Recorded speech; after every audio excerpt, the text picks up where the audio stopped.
머리를 베어 고아라. 정승수 글, 이준성 주아정 그림. 옛날 옛적 춘천에 반희연이라는 소년이 살았어요. 아버지는 전쟁터로 나가셔서 어머니와 오순도순 두 식구 살림살이를 했지요. 그런데 어느 날부터 어머니가 시름시름 앓으셨어요. 병은 점점 깊어만 갔지요. 희연이는 어머니가 돌아가시면 어쩌나 걱정이 되었어요. 우리 어머니를 살려주세요.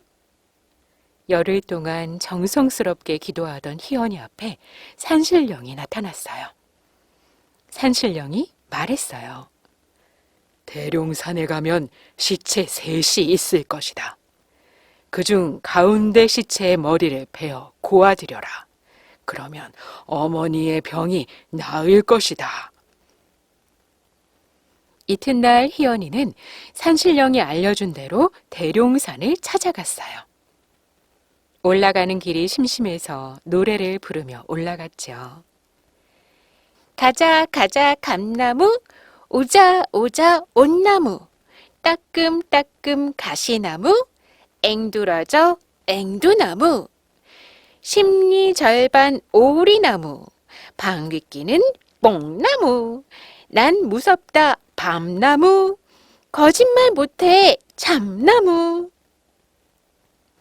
한참 산골짝을 뒤져보았지만 산신령이 말한 시체는 보이지를 않았어요. 지친 희연이는 구루터기에 잠시 걸터 앉아 쉬었어요. 부스럭거리는 소리에 놀라 쳐다보았지만 먹이를 찾는 노루 가족이었지요. 이 넓은 산속 어디에서 찾는다지?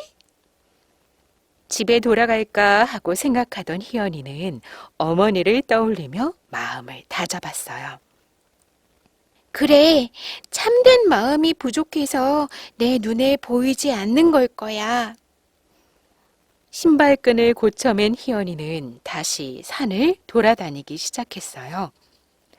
한참을 더 걷다 보니 골짜기 중턱 양지 바른 곳에 정말로 시체 세 구가 나란히 누워 있었죠.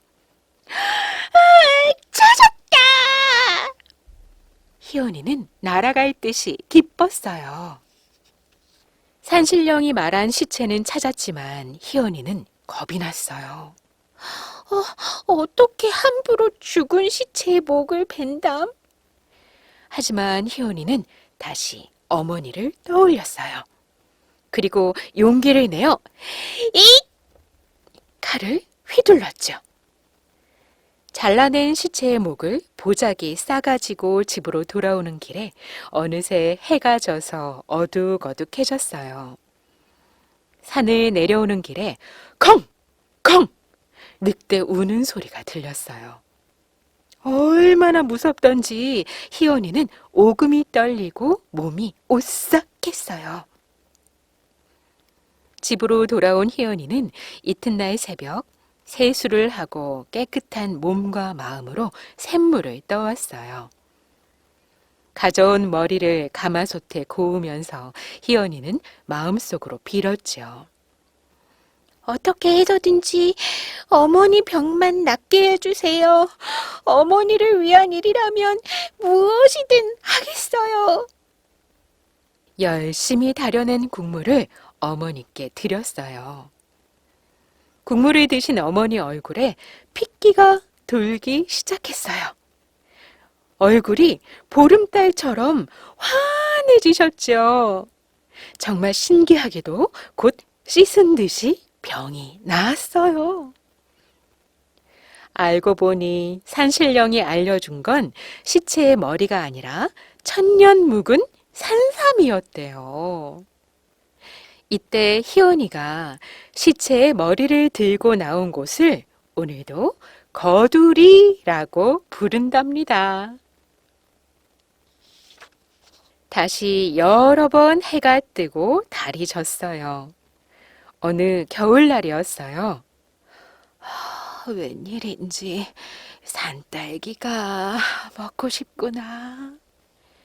어머니가 부탁하셨죠. 이 말을 들은 희연이는 어둑 새벽에 길을 떠나 또다시 대룡산으로 갔어요. 추워서 힘이 들었지만 어머니를 생각하며 눈보라 휘몰아 치는 산골짜기를 누비고 한참을 산딸기를 찾아 헤맸어요. 그렇게 하루 종일 산을 돌아다니던 희연이는 저녁 노을로 빛나고 해가 저무는 산속에서 맞은편 산길슭을 보았어요. 마침내 다홍빛을 띤 한 폭의 덩굴이 환하게 희연이 눈에 들어왔지요. 아, 산딸기다! 희연이는 단숨에 맞은편 산까지 달려갔어요. 거기엔 무르익은 산딸기가 주렁주렁 달려 있었죠. 하느님, 감사합니다. 희연이는 조심조심 산딸기를 땄어요. 산딸기를 찾고 나니 어느새 사방이 캄캄해지고 미친 듯이 눈보라가 쳤어요. 아웅! 그때 엎친 데 덮치기로 희연이 앞에 커다란 호랑이가 나타났어요. 희연이는 무서웠지만 정신을 가다듬고 말했어요. 호랑아, 네가 비록 짐승이지만 내 급한 마음을 안다면 빨리 길을 비켜주렴. 그러자 놀랍게도 호랑이가 고개를 숙이고 넙죽 엎드렸어요. 네 등에 올라타라는 뜻이니? 호랑이는 그렇다는 듯이 꼬리로 자기 등을 툭툭 쳤어요. 희연이는 호랑이 등에 올라탔어요. 그러자 호랑이는 번개같이 달려나갔지요. 호랑이는 산을 넘고 들을 지나 눈 깜짝할 사이에 희연이를 집 마당에 내려주고는 사라져버렸어요. 희연이는 서둘러 방으로 들어갔어요. 어머니, 산딸기 가져왔어요. 희연이는 딸기를 하나하나 집어 어머니 입에 넣어드렸어요. 어머니 눈에 그렁그렁 눈물이 고였어요. 곧 언제 알았냐는 듯이 어머니 병이 다 나았지요. 고을 원님은 이야기를 임금님께 알렸어요. 이를 들은 임금님은 기특하게 여기어 희연이에게 효자상을 내렸지요. 춘천 선비들은 희연이의 효심을 기념하려고 원주로 가는 큰 길에 효자문을 세웠어요. 그리고 그 길을 효자문 거리라고 불렀죠. 이 효자문 거리를 오늘도 효자동이라고 부른답니다. 반기문 전 유엔 사무총장이 그 후손입니다.